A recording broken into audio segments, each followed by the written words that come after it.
अस्सलाम वालेकुम, नमस्कार everyone, welcome to my channel love space of lovers. तो कैसे हैं आप सब? खूब आप सभी अच्छे और स्वस्थ दोनों ही हैं। मैं भी बढ़िया हूँ। तो बिना वक्त बढ़ाए सीधा कहानी से शुरू करना चाहेंगे। कहानी इश्क दा रंग सफ़ेद पार्ट 79।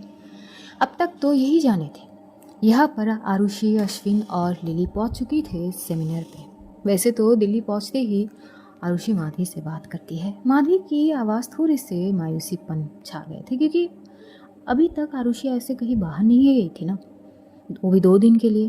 कहीं ना कहीं उदास तो थी ही, लेकिन आरुषि संभल लेती है। ये कह देती है कि खुद का और बच्चों का अच्छे से ध्यान रखे, वो वापस बहुत जल्द आ जाएगी। इस दौरान उसे ये पता चलती है कि इन्वेस्टर जिससे ये लोग मिलने आए हैं वो है कौन। तो वो थे शिवांगी राव, बहुत ज़्यादा फेमस एक इन्वेस्टर जो अपने पैसे को इन्वेस्ट करती है और उसका अच्छे से प्रयोग करते हुए बहुत फेमस है वो शख्स।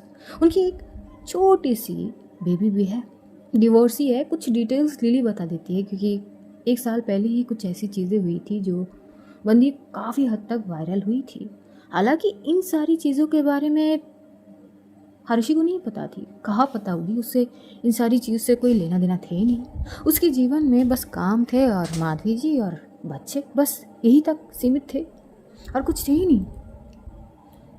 और अब तो कुछ ज़्यादा ही इन सारी चीज़ों में वो ध्यान रखती नहीं है, क्योंकि अब तो अभी भी है ना। तो कुछ चीज़ जानने के बाद कहीं ना कहीं उसके दिल में थोड़ी सी रिस्पेक्ट जागती है शिवांगी राव के लिए, क्योंकि अच्छे से पैसों का यूज़ भी वो कर रही थी। कहीं ना कहीं उसके नाम पे बहुत सारे फाउंडेशन थे। वो क्या है ना, हालात चाहे जितनी भी बदतर गिराने की कोशिश करी हो शिवांगी राव को, वो गिरी नहीं, बल्कि डट के हर एक चीज़ का सामना करी। ऐसे माहौल में भी सारी चीज़ करना कोई आम बात नहीं है। इससे कहीं ना कहीं उसके लिए आरुषि के मन में थोड़ी सी रिस्पेक्ट आ जाता है। यार सही है। लेकिन यहाँ पर लिली ये कहती है कि हो सकता है जिस तरह से आरुषि चीज़ें देख रही है, मिलने के बाद उसकी थॉट बदल जाए। हालांकि आरुषि इस बात का मतलब तो समझती नहीं है। ये लोग सेमिनार में बैठे हुए थे, बस इंतज़ार थे कि वो इन्वेस्टर आ जाए, थोड़ी बहुत मिल ले, फिर कल भी उनसे मिलनी पड़ेंगी, वो प्रोजेक्ट पास करानी पड़ेगी, सारी चीज़ थी। तभी आरुषि को अच्छी नहीं लग रही थी। कहीं ना हर पल उसे माधवी और बच्चों के याद आ रहे थे। वो हर थोड़ी देर में माधवी को टेक्स्ट ज़रूर कर रही थी। अब इतने शोर में बात तो हो नहीं सकती थी, क्योंकि उसने तो कोई ब्लूटूथ लाई ही नहीं थी साथ में। इतनी जल्दबाजी में चीज़ें हुई ना कि वो कुछ ले ही नहीं पाई। लेकिन बात करने की मन हद से ज़्यादा हो रही थी। जैसे वो टेक्स्ट करती थी, माधवी फ़ौरन ही रिप्लाई कर देती थी। ये पहली बार ऐसी हो रही थी। With in A second Madhavi का रिप्लाई आ जाती थी। कहीं ना कहीं आरुषि को ये चीज़ बहुत अच्छी भी लग रही थी। क्यों ना हो भला, पूरे दिन माधवी की ऐसी हाल शायद आरुषि सोची भी नहीं होगी। उसको तो पता भी नहीं है माधवी की क्या हाल हुई है। जब से आरुषि गई है, बंदी की चेहरे से मुस्कान ही मानो छिन हो गई है ही नहीं मुस्कान उसके चेहरे पे। जब काजल सारा को लेकर आती है स्कूल से, एक्चुअली वो थोड़ी देर के लिए बाहर गई थी बेटे को छोड़ के, तो उसके बाद जब सारा आती है, उसका भी चेहरा ऐसे मानो कि मुरझाई सी हुई है। वो आती ही थोड़ी रो पड़ती है। आई वो बड़ी चले गए ना? हाँ बच्चा, आपकी बड़ी बाहर गई है, 2 दिन बाद आ जाएगी। मुझे बड़ी की बहुत याद आ रही है। वो क्यों नहीं लेके गए हमें? वो नहीं ले जाके जा सकती है ना बच्चा, क्योंकि ऑफिस की चीज़ है ना, नहीं जा सकते वो, इसीलिए नहीं ले गए। आगे कभी जाएगी तो साथ में ज़रूर जाएंगे। पर मुझे उनकी याद आ रही है ना। आप क्यों नहीं कॉल करती हो बड़ी को? मुझे उनसे बात करनी है ना। बच्चा, आपकी बड़ी के मोबाइल पे इस वक्त कॉल जा नहीं रही है। जैसी कॉल जाती है ज़रूर बात कराऊंगी। उस दौरान सारा थोड़ी देर के लिए सो भी जाती है। जब दिल्ली पहुंचकर आरुषि उसको बताई थी, तो तब जाके उसकी जान में जान वापस आती है। हालांकि तब सारा उठी नहीं थी, लेकिन यहाँ सेमिनार में पहुँचते ही जब वो टेक्स्ट करती है, माधवी भी फ़ौरन रिप्लाई करती है। सारा आपको बहुत याद कर रही थी, वो रो भी रही थी बहुत देर तक, शांत कराई बहुत मुश्किल से। कहीं ना कहीं आरुषि को ये सुन के अच्छी तो नहीं लगती है। वो बोलती है कि कहाँ है वो, एक पिक्चर भेजिए ना, मुझे देखनी है उसे और अभी के भी। तो माधवी भी क्लिक करके भेजती है। जब वो देखती है ना, वो स्क्रीन को ही सहलाने लगती है। सारा एक तरफ सो रही थी, बीच में अभी सो रहा था। अच्छी तो लग नहीं रही थी, वो बार बार स्क्रीन को सहला रही थी। इधर लिली देखे होती है, हे भगवान, मतलब 2 दिन के लिए आरुषि, बस 2 दिन। तो वे आरुषि बोलती है यार 2 दिन, पता अभी है 2 दिन में कितने सेकंड होते हैं यार? 48 आवर्स। अभी तो श्योर भी नहीं है कि 2 दिन के बाद कुछ है कि नहीं है। तो कैसे बोल सकते कि एग्जैक्टली 2 ही दिन है? हाँ, मैं इनके बिना, अरे अरे 2 दिन की बात है, काम से आई हो, काम ख़त्म होते हैं वापस जाओगे, इसमें इतना क्या? हाँ तो लिली, इससे पहले कभी इन लोगों को छोड़ के बाहर नहीं आई हूँ मैं, प्लीज़ समझा करो।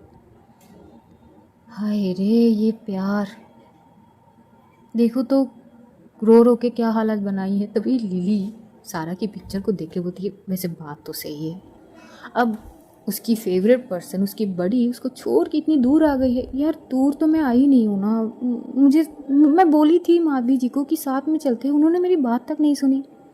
लिली थोड़ी मजाक के तौर पे कहती है हाय हाय तो क्यों नहीं लाए? मैं ज़बरदस्ती नहीं कर सकती हूँ ना, थोप नहीं सकती उनके ऊपर, बस उनकी मर्ज़ी के साथ चलना पसंद करती हूँ। हाँ तो ठीक है ना, आपकी बार नहीं आई है, फिर कभी अगर ऐसे मौका आए तो ले आ जाना।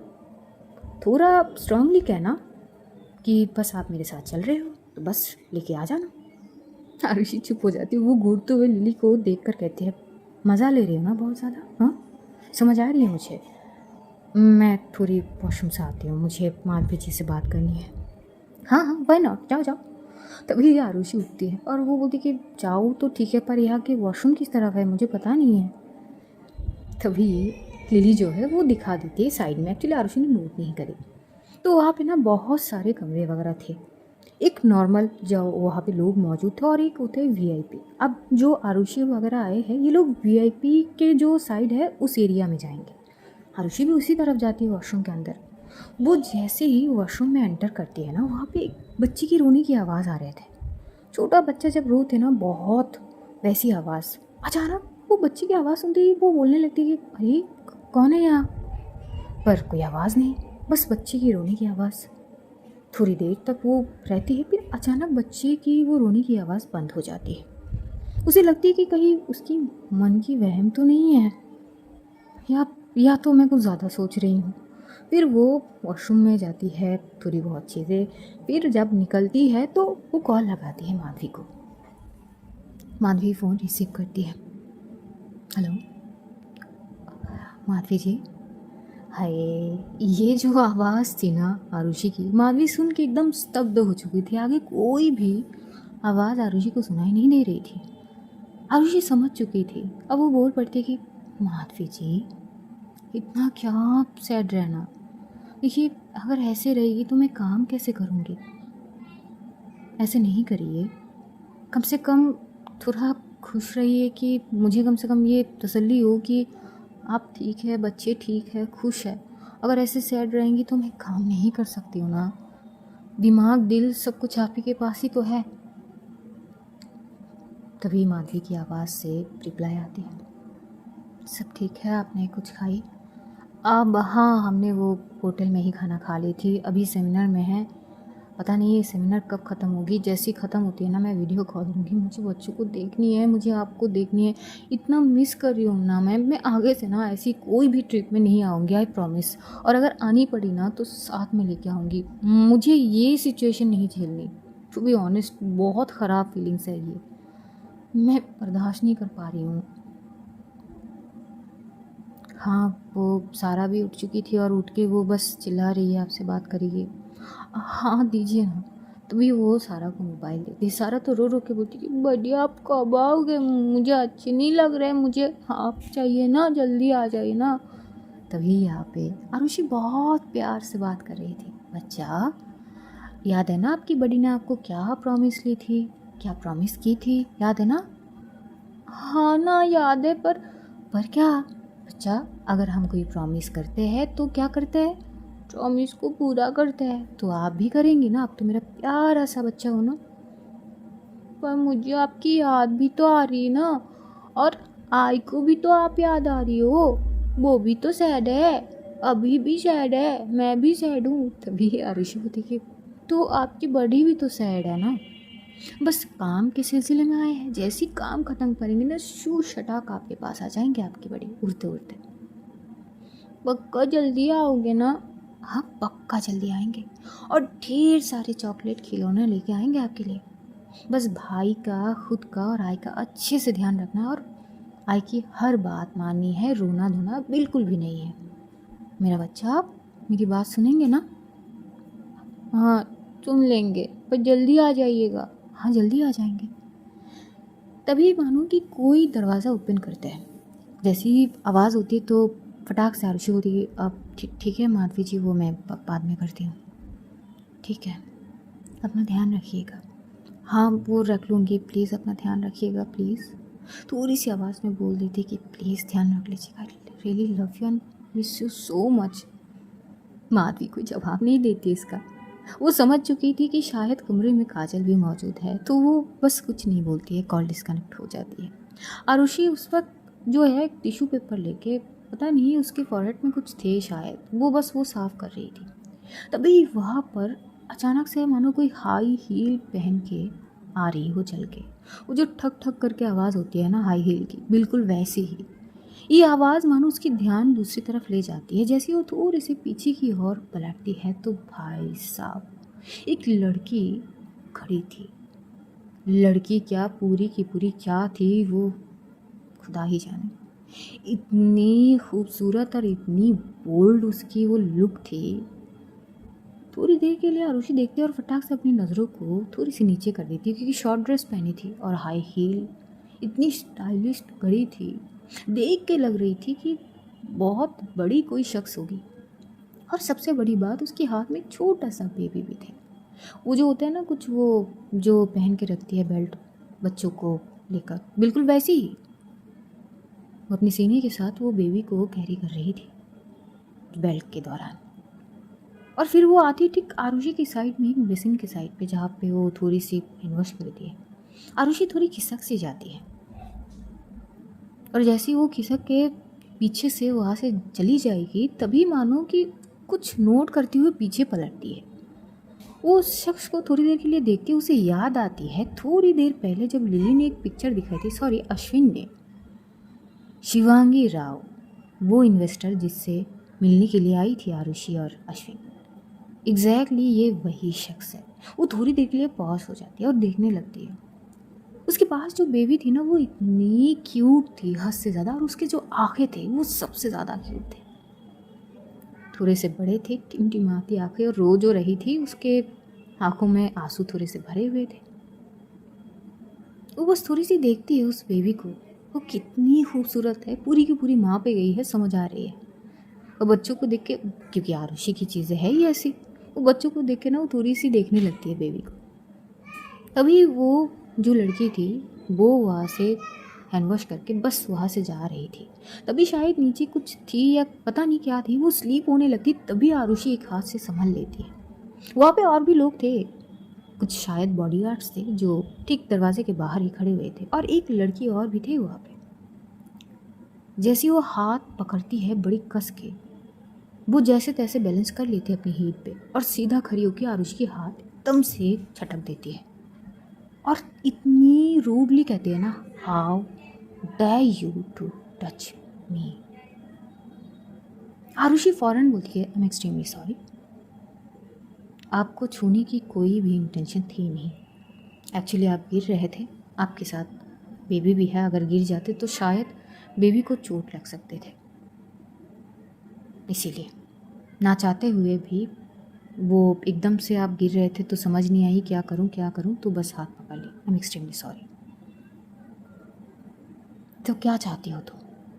अब तुम्हें इनाम भी चाहिए होगी, क्योंकि तुमने मदद जो करी मेरी। हाँ, आरुषि थोड़ी घूर के देखने लगती है, और उसे अब जाके एक्चुअल समझ आती है कि लिली ने क्यों कही कि मिलने के बाद थॉट अलग हो जाएगी।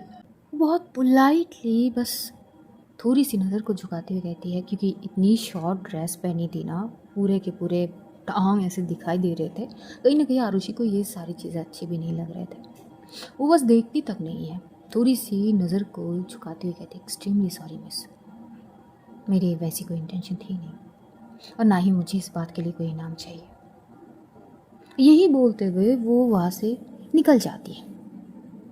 उसके निकलते ही फ़ौरन ही वहाँ से शिवांगी राव, वो लड़की भी निकलती है। निकलते ही वहाँ पे बहुत ज़्यादा बॉडीगार्ड्स वगैरह थे, एक और लड़की थे, और यहाँ से ये लोग थोड़ी आगे चलते हुए बस सेमिनार के मेन पॉइंट पे ये लोग चले जाते हैं। शायद चीफ गेस्ट के तौर पे वो शिवांगी राव आई थी। वो जाके थोड़ी पहले ही बैठ जाती है। जब आरुषि अपनी जगह पर जाके बैठती है तब जाके लिली बोल पड़ती है, अरे तुमने मिस कर दी क्या? अरे वो जिसकी बात कर रही थे हम। हाँ क्या हुआ? वो बस थोड़ी देर पहले आई, फिर पता नहीं कहाँ चली। वो देखो अभी आ रही है। आरुषि चुप से बैठते हुए बोलती कि हाँ पता है कि वो आ चुकी है। पता है? कैसे? नहीं बस अभी वॉशरूम में मिल के आई है। Are you serious? वॉशरूम में मिल के आई हो? आए वो इंसिडेंटली बोल सकते हैं। इंसिडेंटली क्या हुआ है? Everything is okay? हाँ एवरीथिंग इज़ फाइन। आरुषि ज़्यादा कुछ बात है तो करती नहीं है, बस शांत थी।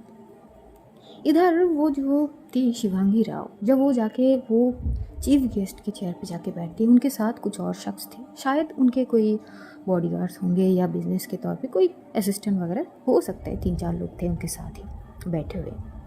और वहाँ का सेमिनार के ऑर्गेनाइज़र जो ये पूरा का पूरा तामझाम किए थे, वो भी जाते और शिवांगी राव से बहुत सारी बातचीत वगैरह कर रहे थे। इन बातचीतों में शिवांगी राव थोड़ी देर के लिए खड़ी हो जाती है। एक्चुअली उनका जो बेबी थी वो रो रही थी, और एक चीज़ जो आरुषि नोट करती है, वो उस बेबी को किसी के पास नहीं दे रही थी, किसी के पास भी नहीं।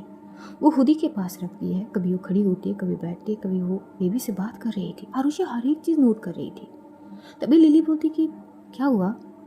स्ट्रेंज, मतलब ये जो है शिवांगी राव, हाँ क्या हुआ? आई मीन इनके साथ बहुत सारे लोग हैं, वो लड़की भी शायद उनकी असिस्टेंट वगैरह कुछ भी हो सकता है, जो शायद कुछ कुछ तो लेके खड़ी है, लेकिन ये बेबी को किसी को नहीं दे रहे हैं, खुद ही खड़ी हो रही है, खुद ही बैठ रही है। तभी लिली भी नोट करती है, हाँ वैसे लग तो वही रही है, पता नहीं हो सकते कुछ इश्यू होंगे। फिर आरुषि उस चीज़ से ध्यान हटाकर बस सामने की ओर देखते हैं। देखते देखते थोड़ा बहुत ज़्यादा वक्त बीत जाता है। 5 बजे आए थे, अब 7:30 बज रहे थे।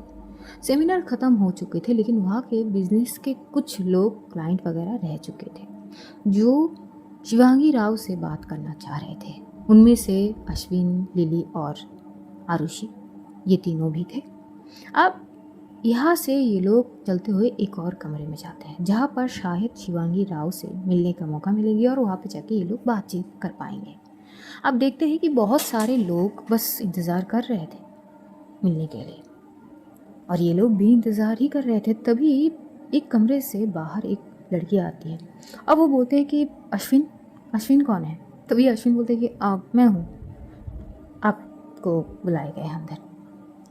तभी अश्विन बोलते कि मेरे नाम क्यों बुलाएंगे, तो आरुषि को ही। फिर वो लड़की बोलती है, सॉरी वो आपके साथ कोई आरुषि कर नाम है? हाँ हाँ वो है, ये मेरी सीनियर है ये, हाँ तो आप दोनों अंदर आ सकते हैं। लिली वहाँ पे खड़ी थी। एक्चुअली लिली के पास भी कॉल आई थी, तो लिली इन दोनों को कहती कि एक काम करिए, आप दोनों जाइए, मैं थोड़ी देर के लिए कॉल अटेंड कर लेती हूँ। और वही होती है, अश्विन और आरुषि अंदर जाती हैं।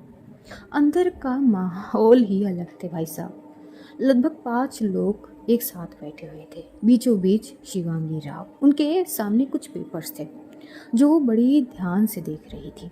हाथ में एक पेन थी और कुछ चीज़ वो नोट कर रही थी, पॉइंट कर रही थी। और उनका गोद में अब भी वो बेबी जो खेल रहे थे, जो कुछ बोलने की कोशिश कर रहे थे। वैसे बोली अभी तक प्रॉपर क्लियर हुई नहीं है बेबी की, पर हंस भी रहे थे, और हंसी बहुत क्यूट थी। जब आरुषि एंटर करती है ना, वो बेबी को देख के थोड़ी सी स्माइल उसके चेहरे पे आ जाती है। वो एंटर करती है, बोलती है गुड इवनिंग। आरुषि की आवाज़ सुनते ही फ़ौरन ही शिवांगी राव अपनी नज़र को थोड़ी ऊपर की ओर करती है। वो देखते ही उनके हाथ में जो पेन थी, वो पेन को छोड़ देती है, जो पेपर में पता नहीं कुछ पॉइंट करने के लिए शायद पोजीशन में रखी थी। वो पेन को सावधानी से रख देती है और दोनों हाथों को बस फोल्ड करती है। एक हाथ से बेबी को पकड़ती है और दूसरा हाथ भी उसी हाथ के ऊपर रखती है। नज़र बस आरुषि के ऊपर। वहाँ पे चेयर थे, आरुषि सबके सामने जाके बैठती है, साथ में अश्विन भी। इन लोगों का प्रोजेक्ट के कुछ चीज़ों के बारे में बातचीत करने थे, तो वो वही कर रहे थे अपना पहचान के साथ। अब चीज़ें ऐसी थी जैसे कि ये लोग अपनी चीज़ों को सामने रखेंगे कि सामने वाला समझे कि चीज़ क्या है। वो लोग ये आश्वस्त करेंगे कि बस हमारी ये प्रोजेक्ट है, आप लोग अगर पैसे यहाँ पे यूज़ करते हो तो प्रॉफिट ही मिलेगी, लॉस नहीं होगी। और ये अच्छे से समझानी पड़ेगी, जो आरुषि बखूबी से कर रही थी। आरुषि की डूइंग चीज़ें ही अलग थी इस मामले में। अश्विन भी खुद ये नहीं कर सकता है, और शायद बॉस इसीलिए आरुषि को चुने थे।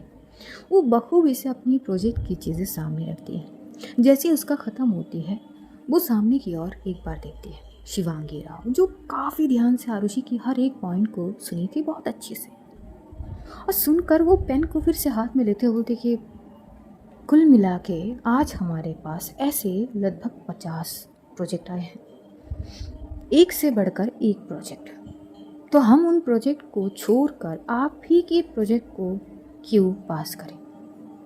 क्या कोई इसका जवाब दे सकते हैं? आप दोनों में से कोई भी? आरुषि थोड़ी पॉज हो जाती है।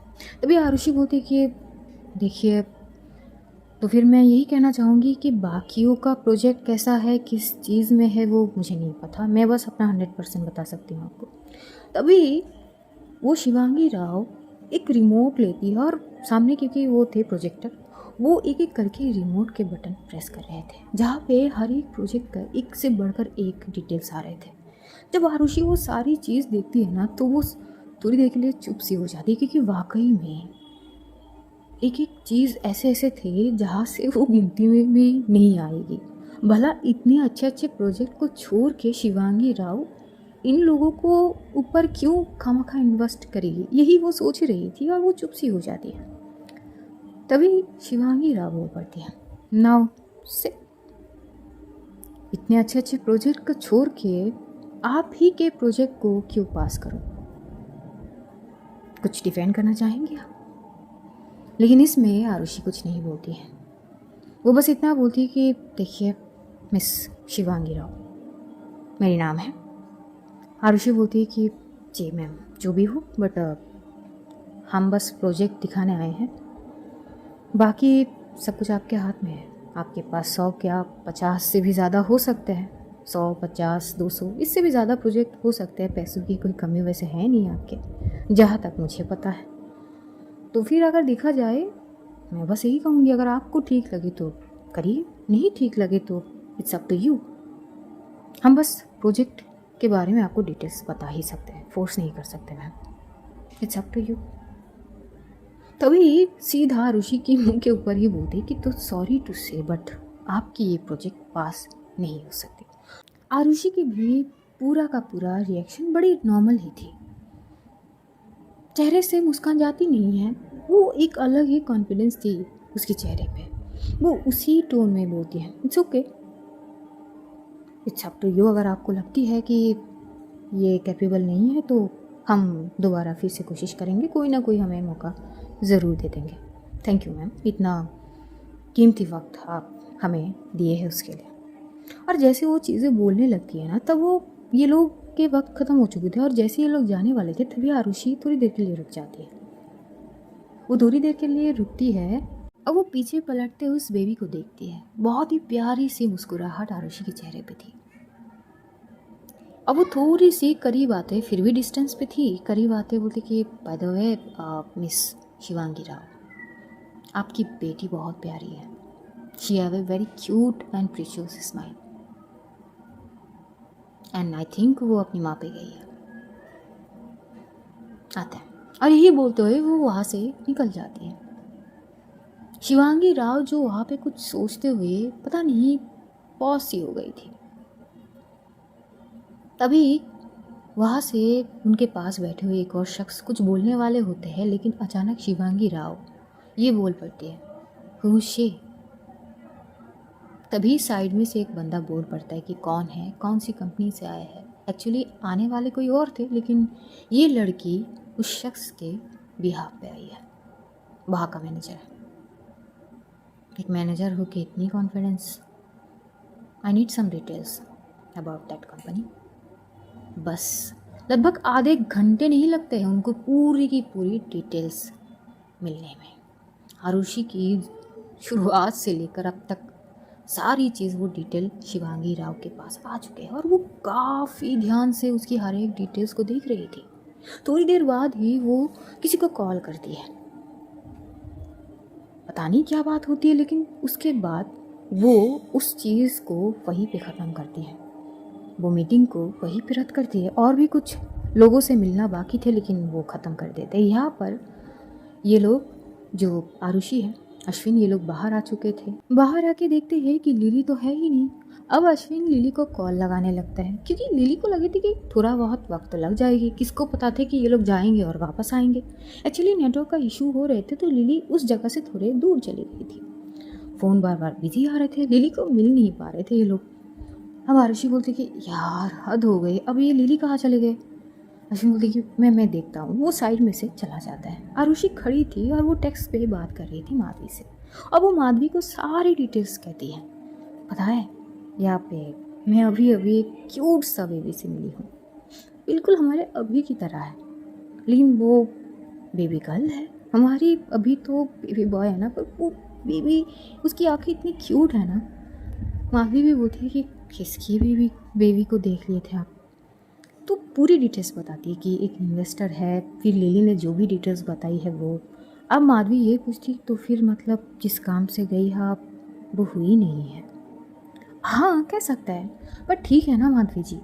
अब देखिए, एक से बढ़कर एक प्रोजेक्ट है तो जो पैसे लगाएगा वो अच्छे काम पे के लिए ही लगाएगा ना, जिससे प्रॉफिट होगी। और इतने ज़्यादा प्रोजेक्ट इतने अच्छे अच्छे थे तो लाजमी है, बड़ी नॉर्मल सी बात है।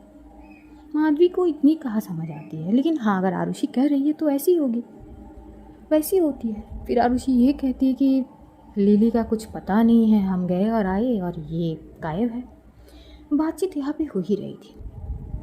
फिर अचानक आरुषि वो देखती है कि माधवी कॉल कर रही है तो रिसीव करती है। माधवी बोलती है कि वो एक्चुअली मुझे लगे कि कॉल कर लूँ अगर आपकी वो मीटिंग ख़त्म हो गई तो।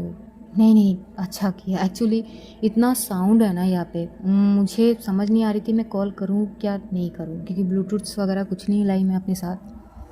हाँ ठीक है, लेकिन फिर भी अगर बात करने में, नहीं ठीक है कोई बात नहीं, कर लूँगी। वैसे भी मैं आपकी आवाज़ को मिस कर रही थी बहुत। वो बस फ़ोन पे थोड़ी बहुत चलते चलते बात कर रही थी और ऐसे में ना 20 मिनट बीत चुके थे। आरुषि इधर से उधर जा रही थी, उधर से इधर आते हुए बात कर ही रही थी। और तभी वहाँ से एक एक करके जो इन्वेस्टर थे उस कमरे में वो निकल रहे थे। सभी निकल जाते हैं और आखिर में निकलते हैं शिवांगी राव। और जब वो निकलती है ना तो उसका कोई भी उनके पास आ नहीं पाते हैं, क्योंकि शायद किसी को अलाउ ही नहीं करी थी शिवांगी ने। सब बस शिवांगी की ओर देख रहे थे और शिवांगी बस खुद ही से चीज़ें करने की कोशिश कर रही थी। आरुषि को बहुत अजीब लगती कि भाई ये क्या सीन है, इतने सारे लोग हैं आसपास, 8-10 बॉडीगार्ड ही रखी है साथ में, एक लड़की खुद खड़ी है वो बेबी के लिए चीज़ों को हाथ में लेते हुए। फिर क्यों किसी की मदद नहीं ले रही है, अलग ही सीन है, बस देख ही रही थी। ऐसे तो थोड़ी देर देखने के बाद ही आरुषि थोड़ी आगे चल के जाती है। हाथ में फ़ोन अब भी थे। माधवी बार बार पूछ रही थी, आरुषि जी ठीक है आप, क्या हो रही है। आरुषि सुनती है और बोलती है कुछ नहीं, वो देख लेती हूँ एक बार, वो जिनकी बात कर रही हूँ ना मैं, वो कमरे से निकली और उनकी वो जो बेबी है ना वो बहुत रो रही है, बस इतनी ही। और जैसे ही वो शिवांगी के सामने जाके खड़ी होती है, शिवांगी घूर के आरुषि की तरफ देखती है। वो एक्चुअली अपनी बेबी को शांत कराने की कोशिश कर रही थी। आरुषि देखती है और वो कुछ बोलने वाली थी, तभी शिवांगी बोलती कि मुझसे दूर रहो। तभी आरुषि बोलती कि देखिए आप गलत मत सोचिए, एक्चुअली जिस तरीके से आप बेबी को कैरी कर रही है वो सही है, मैं नहीं बोलूँगी कि कुछ गलत है, लेकिन आई थिंक इस बेल्ट में कुछ इशू है। इफ़ यू अलाउ देन मैं एक बार चेक कर सकती हूँ। लेकिन शिवांगी पीछे हो जाती है, वो खुद ही देखने लगती है और बेबी और ज़्यादा चीख चीख के रोने लगती है। और इतनी सी क्यूट सी बच्ची थी और उसकी आंखों से इतने मोटे मोटे आंसू गिर रहे थे ना, आरुषि को एकदम से उसे मानो कि जैसे उसके सामने अभी रो रहा हो। अब उससे बर्दाश्त ही नहीं हो रही थी और बोलती एक्सक्यूज़ मी प्लीज़। देखिए सबसे पहली बात तो ना, वैसे आप मेरी कुछ लगती नहीं है, फिर भी मैं इतना कहना चाहूँगी कि हर शख्स को ना एक ही नज़रिए से मत देखिए। सब एक जैसे नहीं होते हैं। दुनिया अगर इतने मतलबी होते ना तो दुनिया में अच्छे लोग नहीं होते। अच्छे लोग हैं तभी आज ये दुनिया अभी भी है, अगर नहीं होते तो कब की ख़त्म हो चुके होते। मैं समझ सकती हूँ और टू बी ऑनेस्ट यकीन मानिए कहीं ना कहीं मैं आपकी बहुत ज़्यादा रिस्पेक्ट करती हूँ। आज से पहले शायद मैं कभी आपके बारे में जानती तक नहीं थी, लेकिन आज जितना भी चीज़ें जानी हूँ ना आपके बारे में, हैट्स ऑफ, बहुत ज़्यादा रिस्पेक्ट करती हूँ आपकी। तो कुछ गलत मत सोचिए, उसी रिस्पेक्ट के तौर पे बस। और जब ये बोल रही थी ना, शिवांगी बड़ी शांति से बस देख रही थी आरुषि को। आरुषि बोलते ही थोड़ी सी करीब आ जाती है शिवांगी की। वो करीब आते ही एक वो जो बेल्ट के उस तरफ से कुछ चीज़ें थी वो ओपन करती ही वो बेबी को संभालती है। एक हाथ से शिवांगी भी बेबी को थामती है। कहीं ना कहीं उस दौरान शिवांगी की हाथ से आरुषि की हाथ टच हो जाती है। आरुषि की ध्यान सिर्फ और सिर्फ उस बेबी के ऊपर थी, क्योंकि कहीं ना कहीं उसे अभी की बहुत ज़्यादा याद आ रही थी। तो वो बेबी को अच्छे से थामती है, लेकिन उस वक्त जब शिवांगी ने आरुषि की हाथ को छुई थी, पता नहीं वो थोड़ी सी पॉज सी हो जाती और बस अपनी गहरी आंखों से आरुषि को एक टक देख रही थी। आरुषि जो एक सेकंड के लिए भी शिवांगी की ओर देखी तक नहीं है। दूसरी तरफ से एक बेल्ट खोलती हुई वो बेबी को अपनी गोद में ले लेती है। बेबी के जो थाइस के साइड पे ना, वहाँ पे शायद कुछ ज़्यादा ही सख्ती से उस बेल्ट को बांधे गए थे बेबी को कैरी करने के लिए। तो वहाँ पे ना ऐसे रैश आ गए थे, जिसकी वजह से शायद वो बहुत ज़्यादा दर्द में थी, जो चिल्ला भी रही थी। लेकिन जैसे ही आरुषि उस बेबी को गोद में लेती है ना, उसके चेहरे पे एक अजीब सी खूबसूरत सी स्माइल आ जाती है। वो उस बेबी से बात करने लगती है। हाय, मेरी नाम आरुषि है, आपका नाम क्या है? आपकी तरह ना मेरी भी एक प्यारी सी बेटा है, बिल्कुल आपकी तरह, लेकिन वो इतना नहीं रोता है। कहीं ना कहीं आप ना मुझे उसकी याद दिला रही हो। इतना क्यों रोना? नहीं लगी है ना? थोड़ा सा है बस, अभी ठीक हो जाएगी। एज वी नो कि आरुषि कितनी पसंद करती है बच्चों को। जिस तरह से वो उस बेबी से बातचीत कर रही थी ना, बस सभी लोग वहाँ पे शॉक थे। खुद शिवांगी इतनी शॉक थी, वो बस हैरान थी। वो कुछ बोल ही नहीं पाई आरुषि को कि खबरदार तुम मेरे बेबी को ऐसे छू नहीं सकती, मुझसे नहीं ले सकती हो। बस वो शांत अपनी गहरी आंखों से एक टक आरुषि को देख रही थी और आरुषि उसकी बेबी को संभल भी रही थी कितनी प्यार से। थोड़ी देर में वो बेबी इतनी क्यूट वाले स्माइल पास करते हैं ना, सभी लोग ये सीन देखते हैं। और तभी वहाँ पर अश्विन और लिली पहुँचते हैं। अश्विन आखिर ढूंढ ही लेता है लिली को, और जैसे ही लोग वहाँ पे पहुँचते हैं, लिली तो एकदम चौंक सी जाती है कि ये किसकी बेबी है। और साइड में जैसे ही शिवांगी राव को खड़ी देखती है तो लिली तो मानो कि उसके पैरों के नीचे से ज़मीन नहीं खिसक गई। ये इसकी बेटी को कैसे ले लिया और ऐसे घूम रही है, और ये मोहतरमा की शांत कैसे है। अश्विन भी थोड़ा शॉक हो जाती कि हाँ सच में कितनी बातें सुनाई इसने। वहाँ मीटिंग रूम में थोड़े से आर्ग्यूमेंट भी हो गए थे, थोड़े से इंसल्ट के तौर पे तो बात किया है ये आरुषि से, पर अभी ये सीन देखूंगा मैंने तो सोचा भी नहीं है। लिली बस शांत थी, लेकिन लिली की नज़र में आरुषि की मोबाइल की एक सीन आ ही जाती है, जहाँ पर साफ साफ माधवी की नंबर शो हो रहे थे जो लाइन पे थी। वो इधर आरुषि भी जब बेबी से बात कर रही थी ना, माधवी को इतनी हंसी आ रही थी, उसे इतना अच्छा लग रही थी ना। वो पूछती भी है, अच्छा तो आपने उस बेबी को गोद में ले ली? हाँ ना, वो इतनी रो रही थी ना, वो मुझे अभी के फेस याद आ रहे थे। कभी इतनी दूर रहा नहीं ना, मुझे उसकी बहुत याद आ रही है। और ये इतना रो ही है ना। शांत हो जाइए, अभी ठीक है। आप पहले रूम पे चले जाइएगा, फिर वीडियो कॉल पे दिखा दूँगी। हाँ हाँ, बस ये बच्चा भी शांत हो गई है। अरे इसके पैर पे इतने ज़्यादा रैश आ गए ना, पता नहीं फिर वो चुप हो जाती है।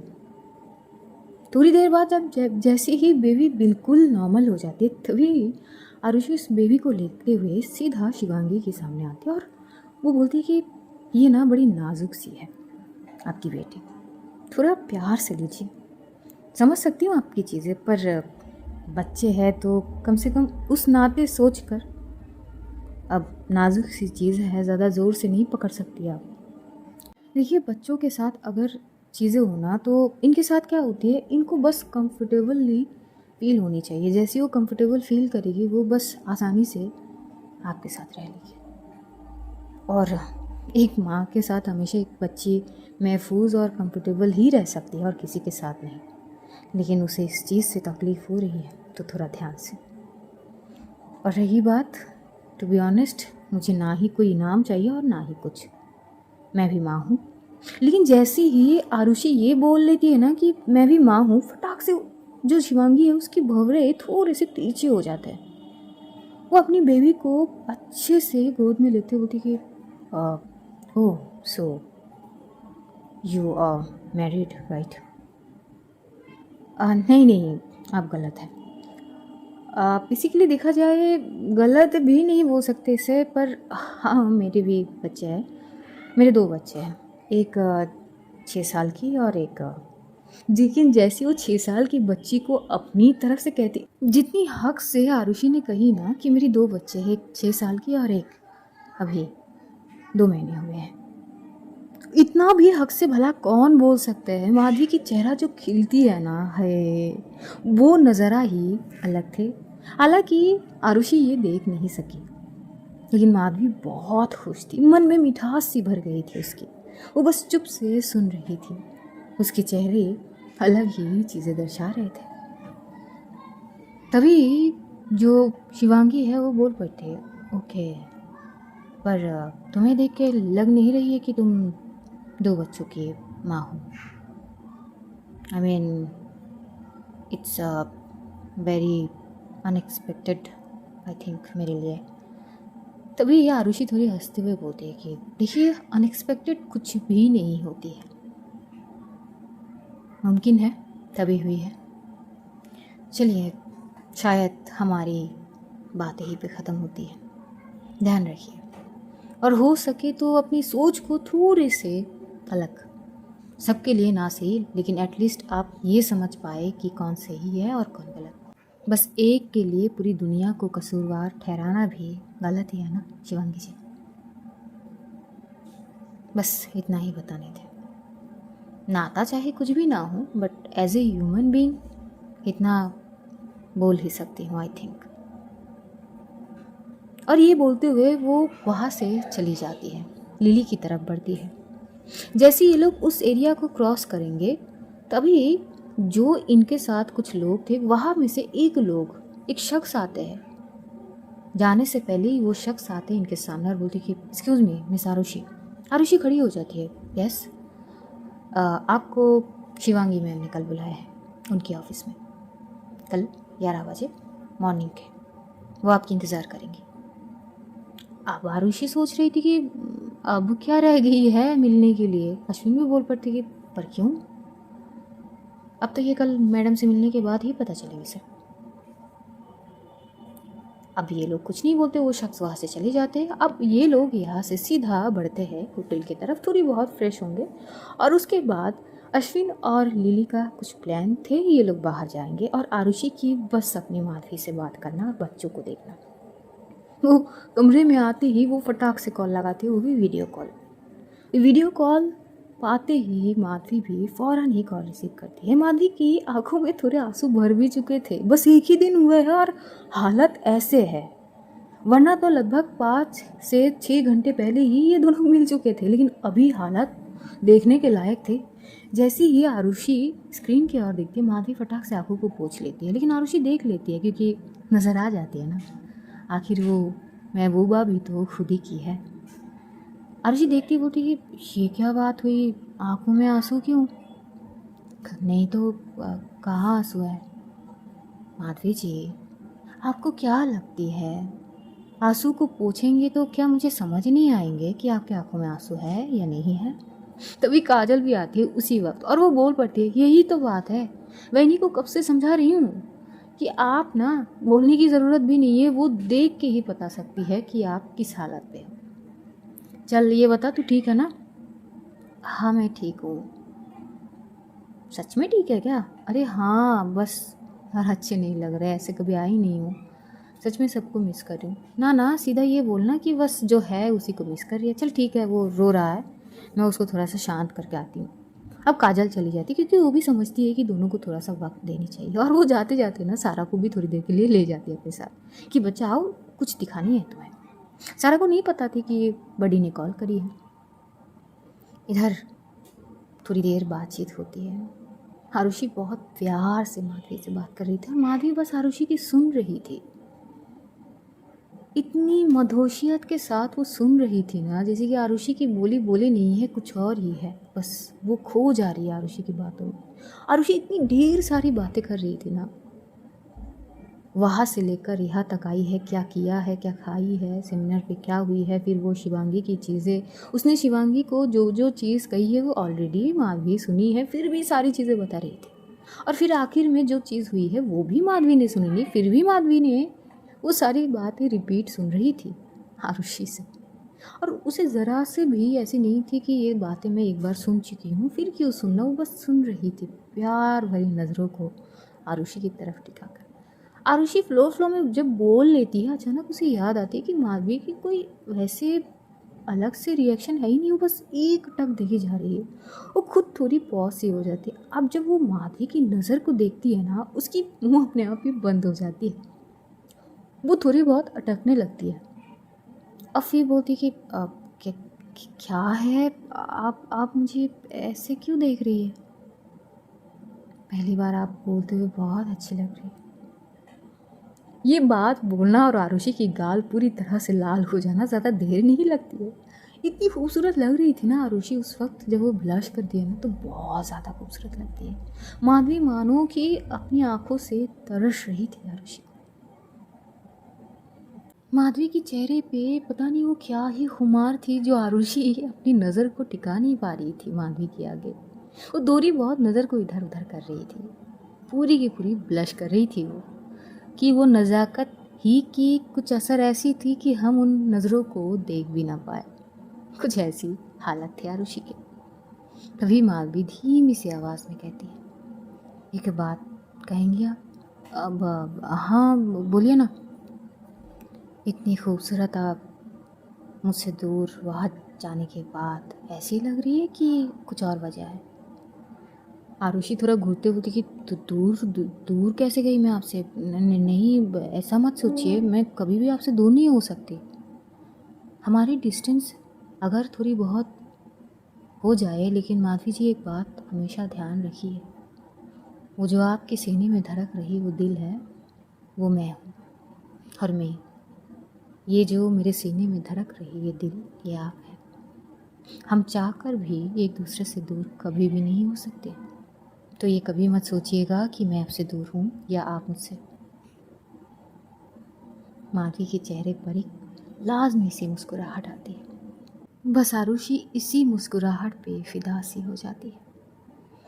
वो थोड़ी सी हंसते हुए कहती है, माधवी जी सच में कहूँ ना तो मेरी एक ही दिल है जो पूरी की पूरी आप ही के आगोश में है। लेकिन जब भी ऐसे मुस्कुराहट आप पास करती हो ना, सच्ची में आई स्वेयर मेरे दिल मानो कि आपकी तरफ फिर से उभर के आ जाती है। क्या करूँ मैं इस दिल का? माधवी कुछ नहीं कहती है। दोनों बस एक दूसरे की नज़र को तरस रहे थे, एक दूसरे की चीज़ों को समझ रहे थे। ये लोग समझ रहे थे कि ये लोग चाहकर भी अभी एक दूसरे को छू नहीं सकते हैं, पास नहीं आ सकते, बस आँखों की भूख मिटा सकते हैं। वो नज़ारा बस नज़ारे से ही एक दूसरे को फील कर सकते हैं। लेकिन वही काफ़ी थी, और ये पहली बार हुई थी ना तो काफ़ी अच्छी भी लग रही थी, थोड़ी डिफरेंट थी। माधवी के लिए थोड़ी तकलीफ़दायक थी, जो वो छुपाने की हर वो कोशिश कर रही थी कि वो आरुषि को ये समझने नहीं देगी। कुछ देर बाद होते ही सारा फिर से आ जाती है, लेकिन सारा जैसी आती वो अपनी बड़ी की आवाज़ सुनती ही भाग के आती अपनी आई के पास, और आते ही वो चीख के बोलने लगती, बड़ी आरुषि भी जी खोल के सारा से बात करती, ढेर सारी बातें। फिर जो माधवी है वो अभी को गोद में लेते हुए दिखाती है कैमरे की तरफ, तो ढेर सारी अभी से भी बात। अभी भी कितना समझदार है वो, जैसे ही कैमरे की तरफ अपनी आंखों को इधर उधर घुमाकर देखता है ना, तो वो भी ऐसे इशारे कर रहे थे जैसे कि वो पहचान गया और वो बात कर रहा है। और आरुषि भी जी खोल के बात कर रही थी। पता है आपकी जैसे एक बेबी मिली थी आज मम्मा को, वो बेबी ना इतना रो रहे थे, इतना रो रहे थे, उसको ना थोड़े से रैश आ गए थे, तो मम्मा ने उसको अपनी गोद में लिया। और यकीन मानिए आपकी बहुत याद आई मम्मा को, आपको सच में बहुत याद कर रहे हैं, सच में। आगे से ना मम्मा आपको छोड़ के या किसी को छोड़ के कभी नहीं आएंगे, आई प्रॉमिस बच्चन। माधवी बस आरुषि को देख रही थी। हालांकि उस वक्त आरुषि माधवी को नहीं देख पाती, तो अनजाने में से ही माधवी की आंखों से थोड़ी सी आंसू आ जाती है, जो वो छुपा कर आंसू को पोंछ लेती है। घंटों तक वो बातें करती रहती है।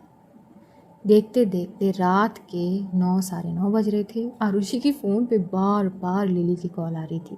वो कमरे में आते ही बोल दी थी कि खाना तुम दोनों अपने हिसाब से खा लेना, मैं वैसे भी इतना ज़्यादा भूख वगैरह नहीं है, थोड़ी बहुत स्नैक्स यहाँ पे खा लिए है, बस थोड़े से थक गए, मैं सीधा जाके सो जाऊँगी। और यही बोल के वो आ चुकी थी। अश्विन तो बोल चुका था लिली को कि वो नहीं आएगी, लेकिन लिली लिली है, वो बार बार कॉल कर रही थी और आरुषि बार बार डिस्कनेक्ट, कई बार तो वो इग्नोर भी कर देती है कॉल को। तभी वहाँ पर टेक्स्ट पहुँचती है माधवी के नंबर पे, कृपया अपनी बंदी को ये कहिए कि आपसे बाद में बात करें, हम यहाँ पे तैयार बैठे हैं, उनकी कमरे के बाहर खड़े हैं, तो प्लीज़ अपनी मैडम को कहिए कि थोड़ी देर बाद आके बात कर ले उनसे, आपसे आई मीन हमारे साथ फ़िलहाल चल ले। बाहर जाने की प्लान बनी थी, पर मैडम ने सीधा बोल दी कि उनको सोनी है, but I am damn sure कि वो आप ही से बात कर रहे हैं। जब ये टैक्स पढ़ती है ना, माधवी थोड़ी हंस पड़ती है। तभी आरुषि बोलती कि क्या क्या हुआ, एक काम करिए, दरवाज़ा खोलिए और आप बाहर जानी थी ना आपको। जैसे आरुषि ये सुनती है बोलती कि नहीं नहीं तो किसने कहा कि मुझे मुझे बाहर जानी। आरुषि जी, लिली आपकी इंतज़ार कर रही है ना। अरे पर मुझे जानी नहीं है ना, मैं आपसे बात करने के लिए आई हूँ। माधवी जी चली जाइए, वो लोग इंतज़ार कर रहे हैं। पर मैं तो बोल के आई थी ना कि मुझे सोनी है। क्या आपको नहीं लगती कि वो आपके बारे में बहुत अच्छे से जानते हैं?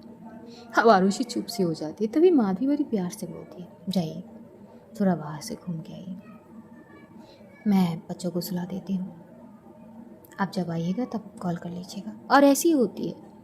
भला वो माधवी की बातों को कैसे टालेगी।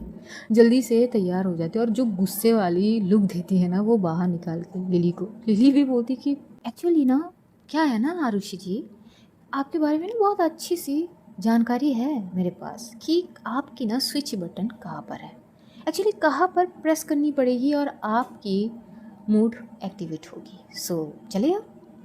तो भी आरुषि बोलती कि कितनी गंदी हो ना यार, मतलब मेरी किस्मत में ऐसे ऐसे कमीने दोस्त कैसे आ जाते हैं, एक वो काजल और एक ये अश्विन, और अब तुम। अश्विन बोलते कि यार मैंने कुछ नहीं किया है, मतलब हर बार मुझे क्यों लपेट रही है तू, मैं सच में कुछ नहीं किया, मैंने तो बोला है लिली को कि वो नहीं जाएगी, और तू रहने दे। एक ऐसा बंदा है तू जो अपनी बीवी को मना नहीं सकता यार, ऐसा भी नहीं। और तू भी तो कहती है ना हर बात सुनो, तेरी बात ही सुन रहा हूँ मैं। अब आरुषि चुप सी हो जाती। ये लोग थोड़ी बहुत दिल्ली घूम लेते हैं, ज़्यादा से ज़्यादा नहीं पर घूम लेते हैं।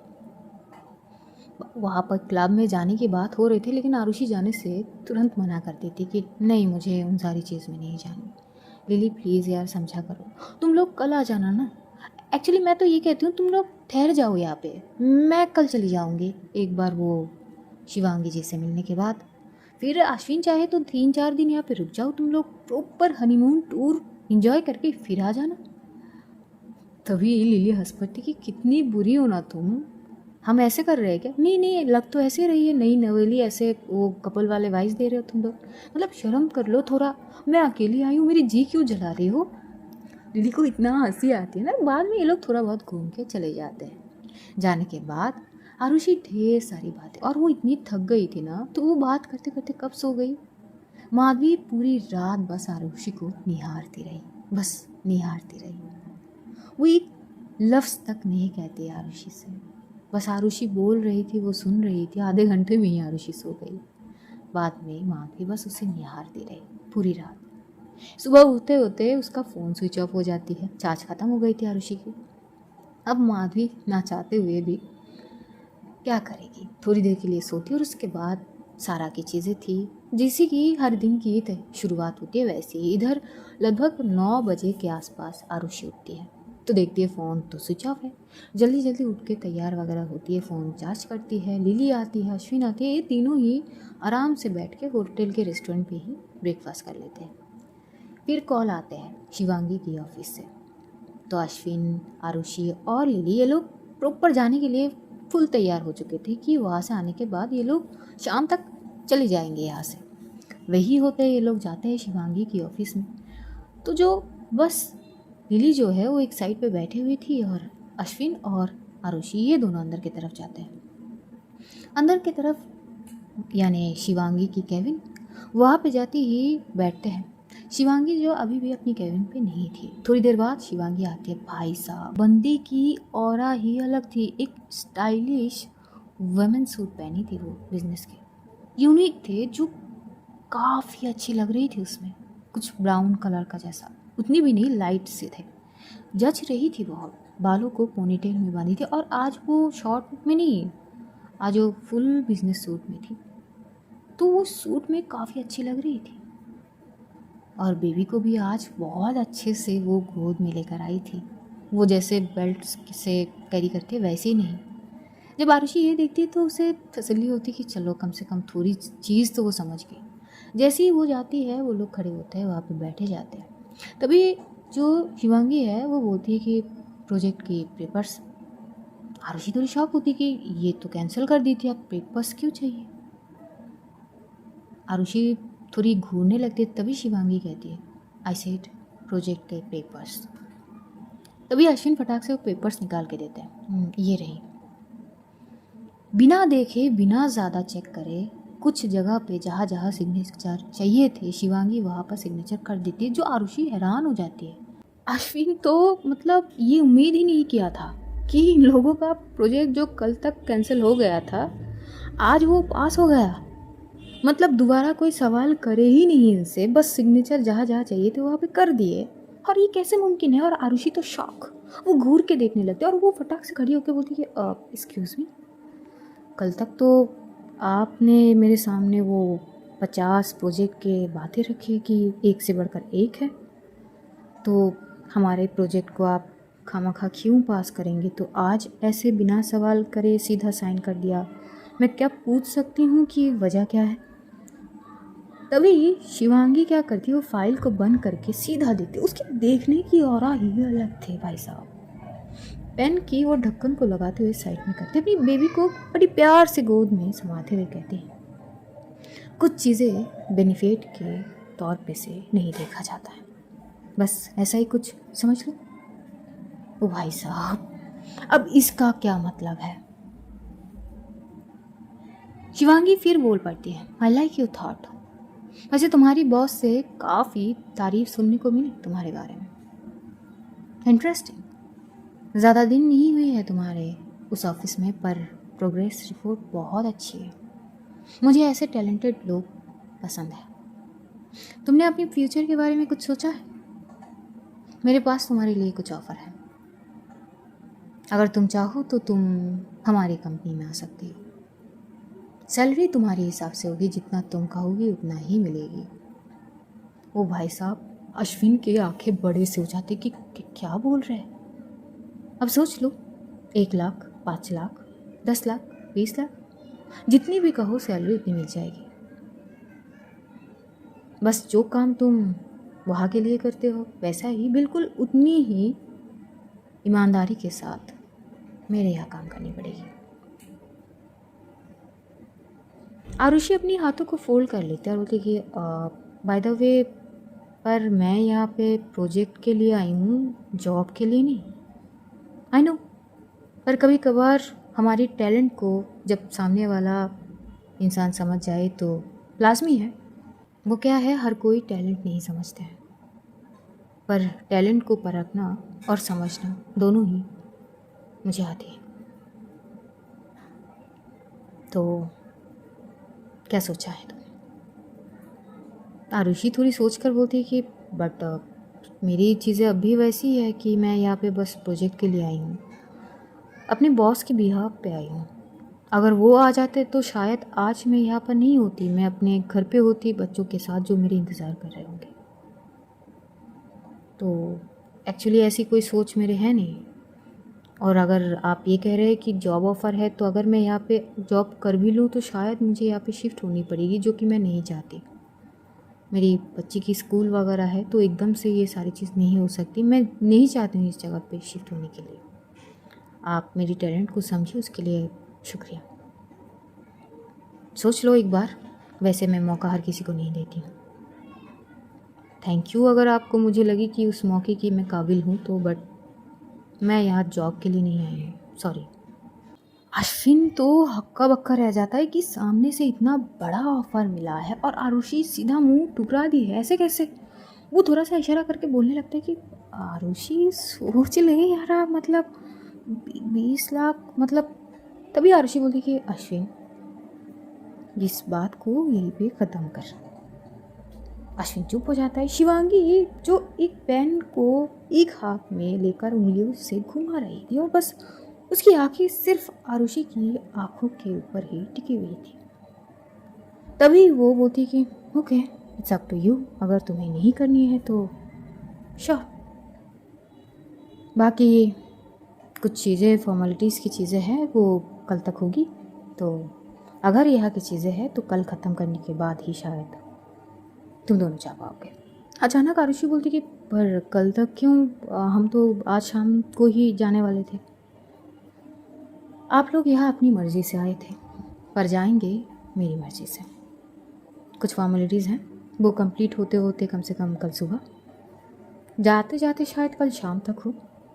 और अगर तब तक कुछ सोच सकते हो तो सोच लो, अगर तुम्हारी फेवर में आए तो व्हाई नॉट। यही बोलकर बात वहाँ पे ख़त्म होती है। आरुषि निकल जाती है और उसके पीछे पीछे अश्विन तो निकलते ही बोलती कि पागल है क्या, इतना बड़ा अफसर।